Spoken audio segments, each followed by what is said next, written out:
I used to work part-time as a maths tutor, so I've got opinions on the education system in this country, but I've said that the political stuff is over, so this isn't about that. It's about what it's like to teach maths to a struggling child who really doesn't get maths.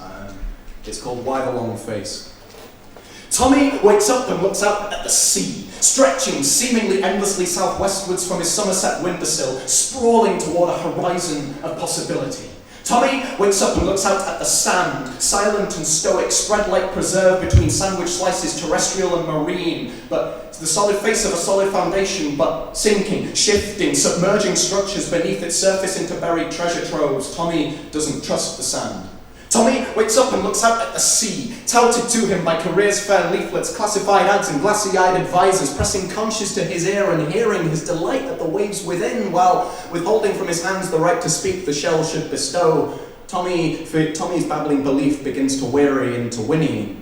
Tommy wakes up and looks out at the sand, crisscrossed by crab tracks, a coastal coordinate axis plotting patterns he doesn't pick up on with numbers he doesn't understand. Tommy doesn't trust the sand. Tommy feels his face begin to lengthen like a horse's. Tommy wakes up and looks out at the sea, distant desert mirage disappearing into dry dunes, and Tommy doesn't trust the sand. Its crystal coefficients clinging to X's and Y's, curving sine waves skyward, sunward, and scorching back down beside him. Tommy's hands congealing into hues, crudely carved calculations, prismatic percolations, shedding no light on solutions he is sifting through the sand to find, and his questions, quick as a jockey's whip, are whisked away by a wind of whim, distracted by the distant Somerset seagulls squawking, emerging from the mirage. Tommy wakes up from a daydream delirium in a classroom oasis, where sailors' legs sit atop bloated horses, tethered to textbook trading posts with sheepshanks turned nooses, led by leather leashes to the water's edge to learn its ways, prepare for the waves, knowing they must cross the desert alone to reach the sea.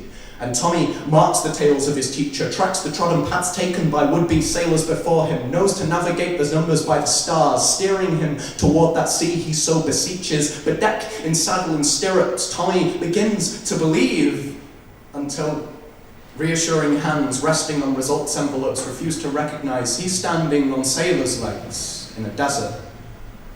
Tommy wakes up and looks out at the sea, but Tommy doesn't trust the sand on which he stands. And in the classroom oasis, horse corpses bloat, textbook trading post tethers torn and tattered, backed against their posts, bits chomped at, chewed on, choked on, swallowed. A proverb scrapes the surface of the sand, but still leaves Tommy buried beneath. You can lead a horse to water, but you cannot make him drink. But if you hold his head under for long enough, you can make him drown.